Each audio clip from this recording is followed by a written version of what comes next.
Is woke culture actually a trick to destroy us? I think that it is, and I have a lot of evidence to back that claim. This article just out, China promotes education drive to make boys more manly. For a while, China's government has signaled concern that the country's most popular male role models are no longer strong athletic figures like army heroes. So last week, the Education Ministry issued a notice with a title that left no doubt about its ultimate goal. The proposal to prevent the feminization of male adolescents called on schools to fully reform their offerings on physical education and strengthen their recruitment of teachers. The text advised recruiting retired athletes and people from sporting backgrounds and vigorously developing particular sports like football with a view to cultivating students' masculinity. Last May, a delegate of China's top advisory body, Xi Zefu, said that many of China's young males had become weak, timid, and self-abasing. There was a trend among young Chinese males towards the feminization, he claimed, which would inevitably endanger the survival and development of the Chinese nation until it was effectively managed. If you notice, we do the opposite here in America. We over-push the feminization of men, and if anybody is masculine, strong, and unapologetic about it, they're labeled racist, sexist, xenophobic, and are beaten down by society, pop culture, and politicians to believe that being a strong male, both mentally and physically, is an evil thing that needs to be eradicated from Western culture. Interestingly enough, China, of course, is promoting strong men for their nation because they're not stupid. They know it's going to lead to survival and success. But in America, they push exactly the opposite. Their government loves to push fake social justice on American culture, the type that they would never do themselves. Take a look. The forgotten alliance between black activists and China. From that article, it says, yet the most vocal support for black lives from Asia came from the representatives of Beijing. State-run media outlets such as the Global Times and China Daily published hundreds of articles related to the killing of George Floyd and the subsequent unrest. Li Zhao, a spokesperson for China's foreign ministry, described the United States race problem as a social ill and argued that Black Lives Matter and their human rights should be protected. They're so interested in left-wing activism and social justice in America. Even CNN last year pointed out that China says it has a zero-tolerance policy for racism, but discrimination towards African goes back decades. I mean, what about this tweet? China faces backlash for tweet claiming crackdowns on Muslims has emancipated women's minds. Directly from a government account, studies show that in the process of eradicating extremism, the minds of Uyghur women in Xinjiang were emancipated and gender equality and reproductive health were promoted, making them no longer baby-making machines. They are more confident and independent. Many consider what they're doing to the Uyghurs genocide and concentration camps, considering they're re-educating them, stripping them of their actual culture, and forcing them into a communist Chinese system where in no way, shape, or form are they allowed to be different and diverse. So if they treat Africans and Muslims like that in their country, push the feminization of men in our country, while in their country pushing the exact opposite, what's really going on? Being of mixed ethnicity myself, I'm all about diversity. Good people, good food, good dance, good music, all across the world. I love all cultures and I respect something in everybody. However, speaking of diversity, China is not that. In census reports over the last decade saying it's around 91-92% Chinese, 8% minorities, and they talk a big game, but I don't know that they treat certain minorities great over there. So that's my question with diversity. Is everybody doing diversity or just Europe and America? It doesn't look like China's getting any less Chinese. It doesn't look like Africa's getting any less African. It seems like they're pushing it on America, Canada, and Europe to flip the demographics and then treat people insanely terribly while calling them a supremacist for literally just wanting to be left alone and be treated like everywhere else in the world. And if you notice that they're doing that, or even speculate on it or question it, they'll call it a conspiracy theory, far right, and try to target you with all sorts of names, even though it's really just math, science, and basic observable reality. It reminds me of the Paris Climate Accords and all this environmentalism going on. So many times they ignore the pollution in Africa, ignore the pollution in India, ignore China's role in everything, and just racially blame the United States of America in a way that doesn't even make scientific sense. I mean, they could write all these fake articles about it, of course, and convince people with the pseudoscience, but if you're really concerned about pollution and environmentalism, you wouldn't act how they act. While making this video, I saw that dozens of mainstream articles had this information that 10 out of 10 of the polluted rivers in the world are in Africa and Asia, but not a single headline would say Africa and Asia. I don't think that's a coincidence at all. If it doesn't fall into their anti-America or anti-white agenda, they cover it up as much as they possibly can. But these type of tactics coming from places like the World Health Organization, China, United States liberal media, the education system, I mean, if you want to be honest, how they treat Uyghur women in China is very scrutinized in America. Like I said, they call it concentration camps and such. And if you look at the thought process and ideology that they're pushing, it's pretty much the exact same ideology they're pushing to your kids, boys, girls, men, adults, politics. Don't be baby-making machines, pushing reproductive health and abortion, demonizing the nuclear family. Like this article, the nuclear family was a mistake. The family structure we've held up as a cultural idea for the past half century has been a catastrophe for many. It's time to figure out better ways to live together, targeting the black nuclear family, which is interesting because conservatives always say that demolition of the nuclear family and the fact that so many fathers are not in the household, and now it's coming to other ethnicities as well, but black conservatives say how important that is to keep your kids smart, healthy, safe, and out of trouble, and I think that's pretty obvious, just basic common sense. But liberals like to pump the opposite, no need for families, which in Karl Marx's Communist Manifesto, he says abolition of the family, claiming that only the wealthy have families, and I think I know why. The people back in that day who really believed in liberty and freedom, they'd always use the term God-given. It's your God-given liberty. It's your God-given freedom. No man can take that away from you. If you strip God from people, if you strip family from people, you need to be dependent on somebody. So a lot of people become dependent on the government. People who think God gave them freedom and liberty won't easily give it up. People who think government can take their freedom and liberty at any time, like they're doing every single day and every single year, tend to be easy to do. And a lot of it's really basic. If you split the man from the woman, the father from the mother, the kids from the parents, everybody's way more vulnerable. The kids, the mother, and even the guy. A lot of really sick people that abuse kids, they get caught doing that at foster homes. Why is that? Because there's not that much accountability for the kids. Having a father or a mother or a family member who cares, or a family, like Karl Marx didn't want you to have, is really, really important, of course. But the government, bad actors, and power-hungry politicians can take advantage of a population who doesn't believe in God, who doesn't believe in the family, who doesn't believe in strong men, and who allow deceptive and fake social justice and racial tension to divide a country and keep your eyes off what's really important. While trying to search about absent fathers and rates of families, I couldn't even find a single article that showed actual data and statistics. It all said, it's a myth, it's racist. The Washington Post, the dangerous myth of the missing black father.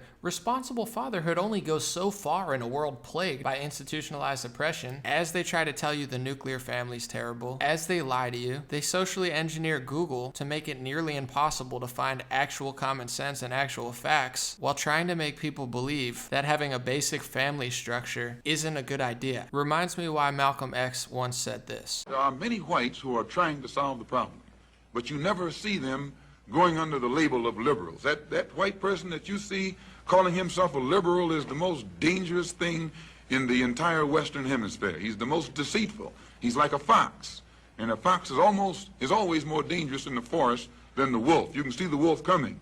You know what he's up to, but the fox will fool you. He comes at you with his mouth shaped in such a way that even though you see his teeth, you think he's smiling, and you take him for a friend. This book, Color, Communism, and Common Sense, was written by Manning Johnson, who was a black American in the 1900s who worked for the Communist Party in America and ended up defecting and telling the truth about what they were really doing. It's one of the best books I've read in a while. Shout out to G. Edward Griffin, who told me to read it, and it's so on point to what they're doing today. Chapter 3, The Red Plot, meaning the Communist Plot. Stirring up race and class conflict is the basis of all discussion of the Communist Party's work in the South. The evil genius Stalin and the other megalomaniacal leaders in Moscow ordered the use of all racial, economic, and social differences, no matter how small or insignificant, to start local fires of discontent, conflict, and revolt. From Chapter 2, Subverting Churches, created doubt, lack of confidence, suspicion, setting up situations that bring about racial bitterness, violence, and conflict, putting forth demands so unrealistic that race relations are worsened, attacking everybody in disagreement as reactionaries, fascists, Ku Kluxers among whites, and Uncle Toms among blacks constituted their pattern of operation. They've been doing this for over 100 years. This has always been their plan. That's why you see China pumping in all of this racial division in the United States, pumping in the feminization to the United States, the racial conflict. Meanwhile, in their country, doing exactly the opposite, trying to jack up men to make them super strong, weeding out the feminization culture that they know is damaging their men and women, barely being racially diverse at all, and the cultures that are different, they don't embrace them and let the Uyghurs bring their culture. They try to re-educate them and give them the liberal mind to not make babies and not have any conservative values, making them weak, useless, and eventually, if you don't have babies, non-existent. Even Elon Musk and Chinese Jack Ma understand this completely. I mean, it's not racist, it's basic math and science.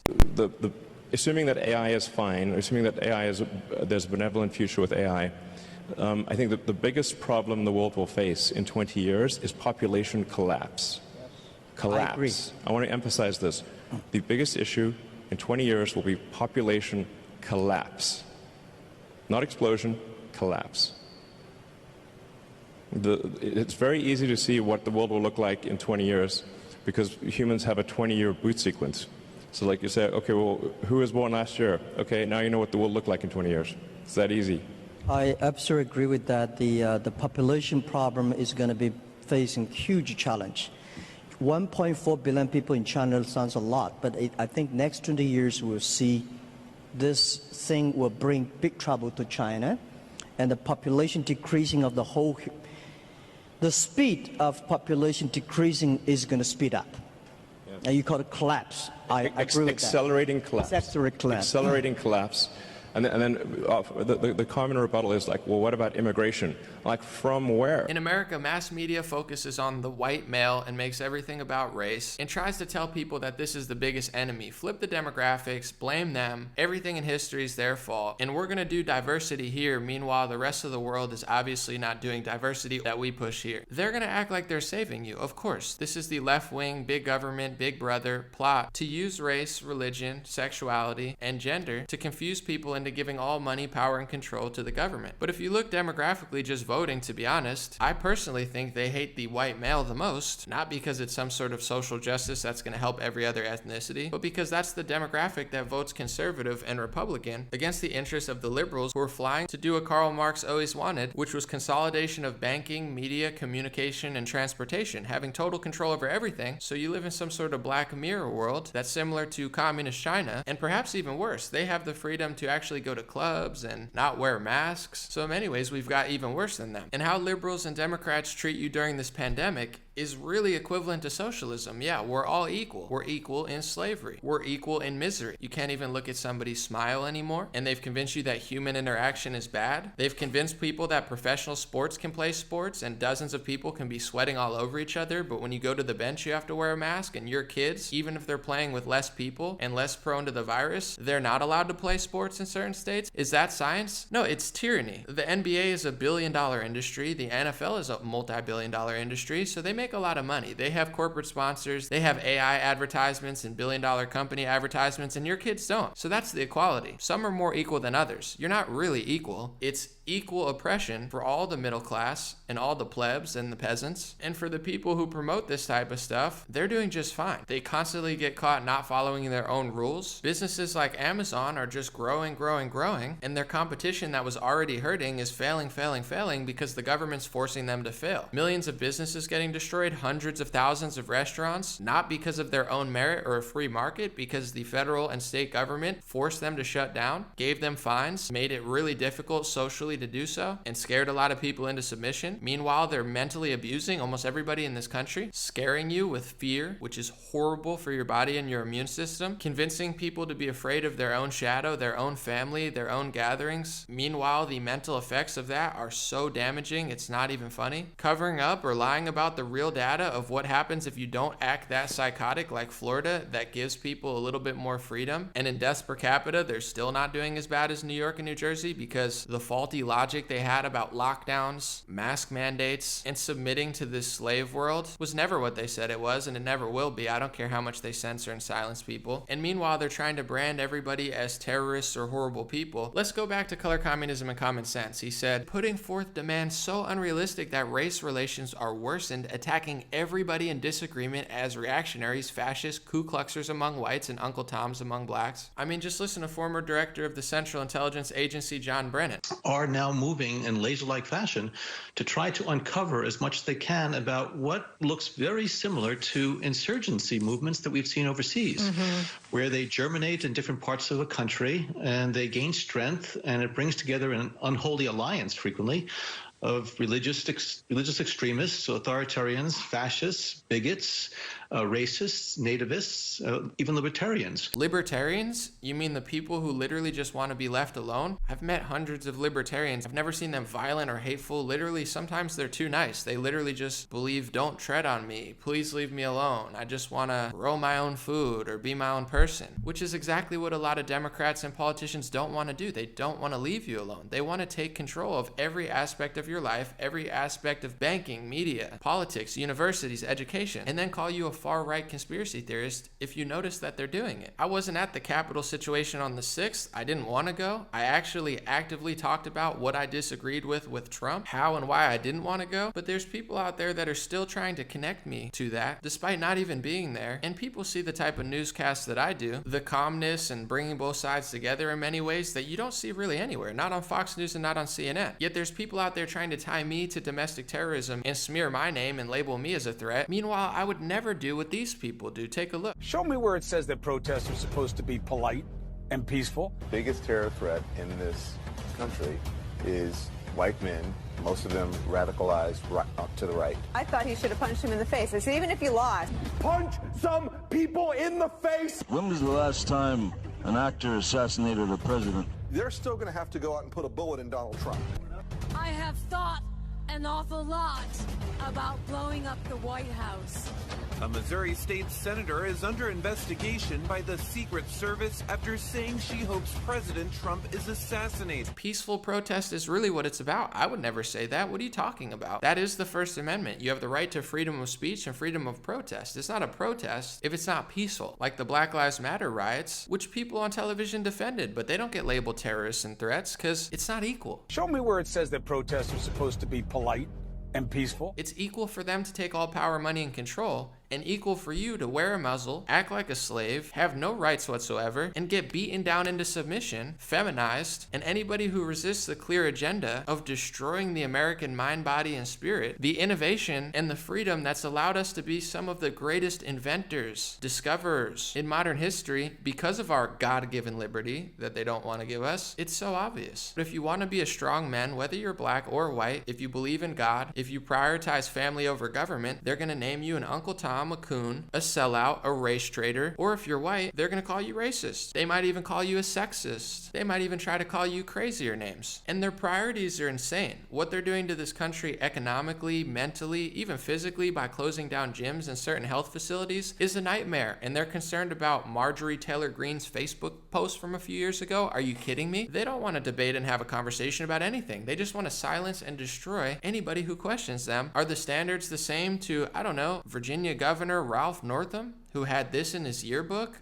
Could you imagine if this was a Republican or Marjorie Taylor Greene? They'd be freaking out. But they don't care. Equality for the plebs, for the peasants, double standards for everybody else, and fake social justice and fake woke culture until they beat your population into submission to the point you're never going to be able to return to the prosperity, the freedom, the happiness and joy and humanity that we had just 2 years ago. Do you think this is some way to live? Being afraid of people, treating people like crud, strapping masks to your kid's face, not gathering, not going to events, concerts, vacation, miserable. Disney ruined them screaming at you to put on a mask and to social distance, and anybody who questions this or says they don't agree with it is the bad guy. And they're building up to try to make it so you can't peacefully protest or contest what they're doing by saying, oh, look at the Capitol. I mean, if you talk or you talk at a protest, maybe that's going to happen. Maybe you inspired that. What about the guy who shot Steve Scalise? Who inspired him? What media did he watch? They don't care. But also, it's a very dangerous precedent to say, oh, well, he said something and then people did something, and maybe we can tie it to that to blame millions of people for the actions of a few idiots. This is why I try not to go out that much. You know, of course I speak at events, but I don't want to get involved in all this because I see how they operate, and they'll try to ruin your life and blame you for something that someone dumb did that you might have never met or you barely know. And now Jen Psaki, Biden's spokesperson, is saying that even after you get the vaccine, it's going to be essential for masks and social distancing. What we're also trying to do is make our health and medical experts available to ensure people understand, and I'll reiterate it it here today.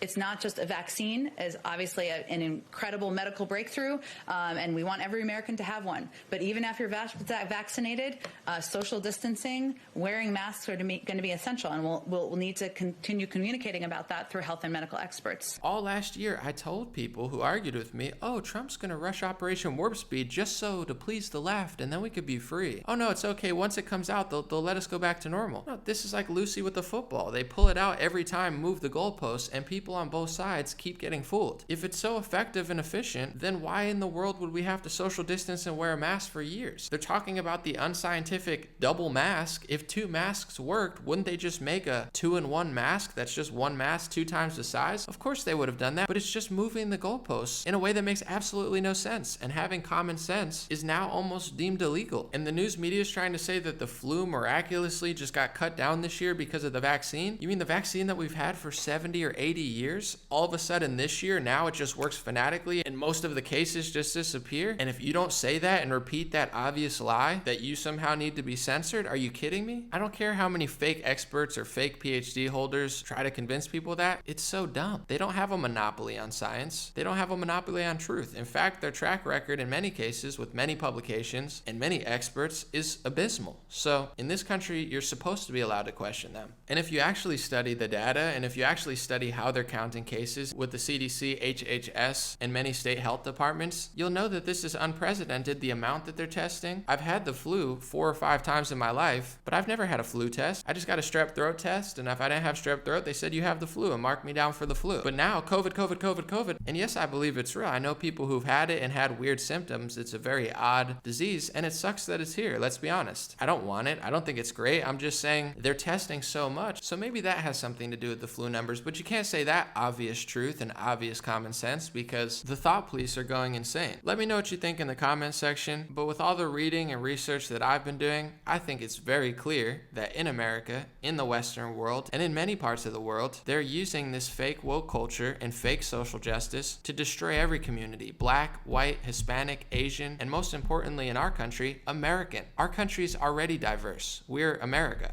There's over 300 million citizens, millions of who lost their job, millions of who had forced shutdowns, millions of who are suffering, and the Biden administration is passing executive orders and new rules to bring in 100,000 refugees. What about the people who live here, the diverse people who actually already live here? They don't care about you. They'll just bounce, do all this stuff, use race to confuse people. Meanwhile, if your family, regardless of their ethnicity, lives in America, you probably know somebody who lost their job. You probably know somebody who lost their business. You probably know somebody who's mentally suffering from the lockdowns and the evil rules that they put in. Do they care? Well, they don't have to care because they have the media to protect Democrats, blame people like Ron DeSantis, who's doing a way better job than them, and constant racial conflict and media frenzy that'll keep people running in circles, destroying themselves, destroying their family, destroying their kids, setting everybody up for failure, and thinking that they're doing some sort of Nobel Prize deserving activism. That's what I think. Let me know what you think. God bless you. Have a beautiful day. And if you like this video and you'd like to support, here's a few ways. t.me/dreamrarechat. That's my Telegram channel where I'll send a message every day or every other day about my new video or something very small. I won't be annoying, I promise. StayInTouchWithMe.com is my free email list. Patreon.com/raretalk is my Patreon. I really appreciate this because with Facebook, YouTube, things go on, things go off. Certain videos are monetized, certain videos are not. Sometimes I spend 3, 4 hours, 5 hours editing a video, sometimes more, and they shut off the monetization, and sometimes they do it for months. So thank you to everybody on Patreon.com/raretalk and everybody supporting on Facebook Supporter. You guys are the rocks who allow me to do this content, and you're one of the reasons I've been able to put out hundreds of videos over the last couple years. Thank you so much. And thank you to everybody who just watches, watching, sharing.